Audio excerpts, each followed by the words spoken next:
નમસ્કાર મિત્રો, ધોરણ 11 વિષય ગુજરાતી, ચેપ્ટર 5 છપ્પા અને ઉખાણા, સંપૂર્ણ સ્વાધ્યાય સોલ્યુશન. એક વાક્યમાં પ્રશ્નો. પ્રશ્ન 1. નગરમાં આગ લાગવાથી કોણ ભય અનુભવતું નથી? જવાબ: નગરમાં આગ લાગવાથી પંખી ભય અનુભવતું નથી. પ્રશ્ન 2. ઉંદર શા માટે શોર કરે છે? જવાબ: ઉંદર નગરમાં લાગેલી આગથી ડરીને શોર કરે છે. પ્રશ્ન 3. કોની અનુભવરૂપી પાંખ આકાશમાં વિહરે છે? જવાબ: જ્ઞાનીજનોની અનુભવરૂપી પાંખ આકાશમાં વિહરે છે. પ્રશ્ન 4. 52નો સઘળો વિસ્તાર એટલે શું? જવાબ: જીવનનો સઘળો સંસાર મૂળાક્ષરના 52 અક્ષરથી રચાતી ભાષાનો વિસ્તાર. મુદ્દાસર પ્રશ્નો. પ્રશ્ન 1. પહેલા છપ્પા દ્વારા અખો શું કહેવા માંગે છે? જવાબ: પહેલા છપ્પા દ્વારા અખો કહેવા માંગે છે કે અનુભવ જ્ઞાન જ જીવનની અનેક વિટંબણામાંથી બહાર નીકળવાનો સાચો રાહ દર્શાવે છે. અખો ઉંદર અને પંખીના દ્રષ્ટાંત દ્વારા આ હકીકતને સ્પષ્ટ કરી આપે છે.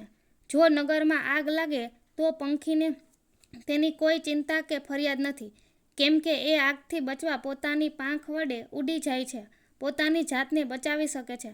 પણ ઉંદર બિચારા ક્યાં જાય? એટલે એ ડરના માર્યા ચૂંચું અવાજ કરીને શોર મચાવે છે. એની પાસે પંખીની જેમ ઉડવાની તાકાત નથી. આમ અજ્ઞાની જન ઉંદર જેવા છે. એમની પાસે અનુભવ જ્ઞાન નથી, એટલે તેઓ સંસારની વિટંબણાઓથી ડરી જાય છે. પણ જ્ઞાનીજનો સંસારની વિટંબણાઓથી જ સહેજ પણ ડરતા નથી. તેઓ પોતાના અનુભવ જ્ઞાનરૂપી પાંખથી એ વિટંબણાઓને ઉકેલી શકે છે. ટૂંકમાં અખાના કહેવાનું તાત્પર્ય એ છે કે અનુભવ જ્ઞાનરૂપી પાંખો જ સંસારમાં વિટંબણાઓને ઉકેલવાનો એકમાત્ર ઉપાય છે. પ્રશ્ન 2. બીજા છપ્પા દ્વારા અખો શી પ્રેરણા આપે છે? જવાબ: બીજા છપ્પા દ્વારા અખો જેમને સંસ્કૃત ભાષા સારી રીતે બોલતા આવડતી ન હોય તેમને હિંમત આપે છે. અખો કહે છે, કોઈને સંસ્કૃત ભાષા બરાબર ન આવડતી હોય તો શું થયું? પ્રાકૃત ભાષામાં પોતાની ભાવના તો રજૂ કરી શકાય ને? પ્રાકૃત ભાષામાં રજૂ કરે એટલે શું એની ભાવનાનું કોઈ મૂલ્ય જ નથી? ભાષાને આટલું બધું મહત્ત્વ આપવાની શી જરૂર છે? જેમ યુદ્ધના મેદાનમાં યોદ્ધો ભાષાથી નહીં પણ પોતાની બહાદુરીથી લડે છે એટલે જ તે શૂરવીર કહેવાય છે, એમ ભાષા મહત્ત્વની નથી. ભાષા દ્વારા રજૂ કરવામાં આવતી ભાવનાનું મૂલ્ય વિશેષ છે.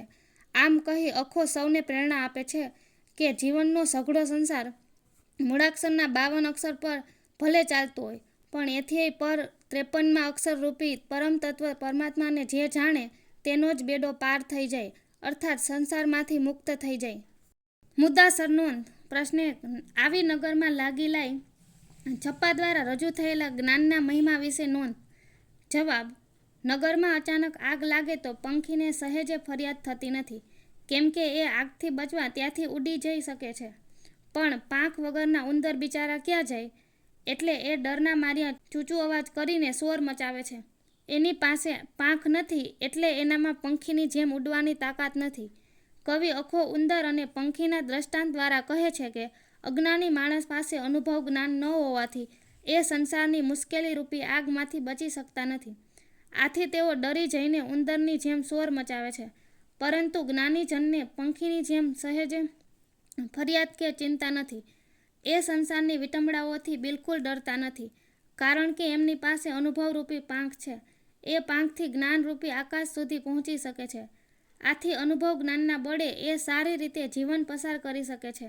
આ છપ્પાનું તાત્પર્ય એ છે કે અનુભવ જ્ઞાન સંસારની વિટંબણામાંથી ઉગરવાનો એકમાત્ર ઉપાય છે. પ્રશ્ન 2. ભાષા વિશેના અખાના વિચારો વિશે નોંધ. જવાબ: અખો ભાષાને મહત્ત્વ આપનારને મૂર્ખ કહે છે.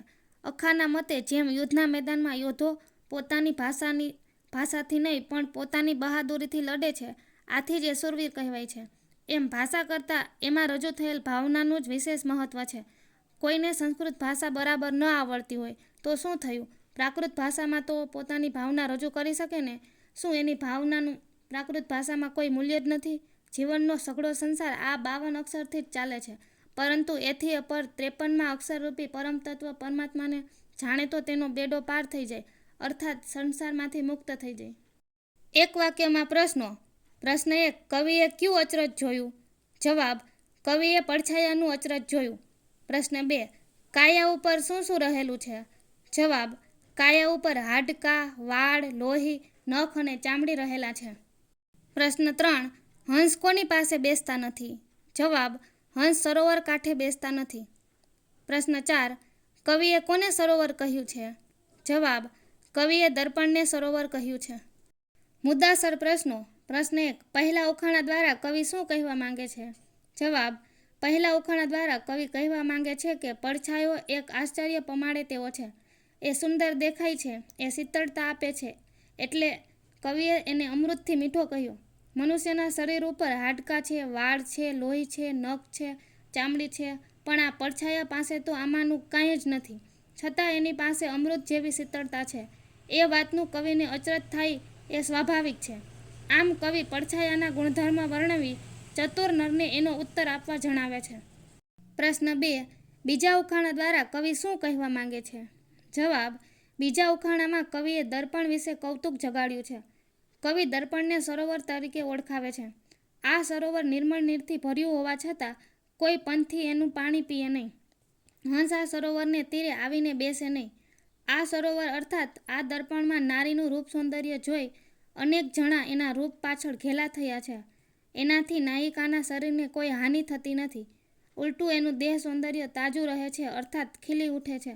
આથી ઉખાણાને અંતે કવિ કહે છે કે ભલે એ દર્પણ આકરું લાગે, છતાં પતિ પાસે દર્પણ મંગાવતી પત્નીને તો એ દર્પણમાં જોઈને સોળ શણગાર સજી પોતાના યૌવનને પૂર્ણ કરવાની હોશ છે.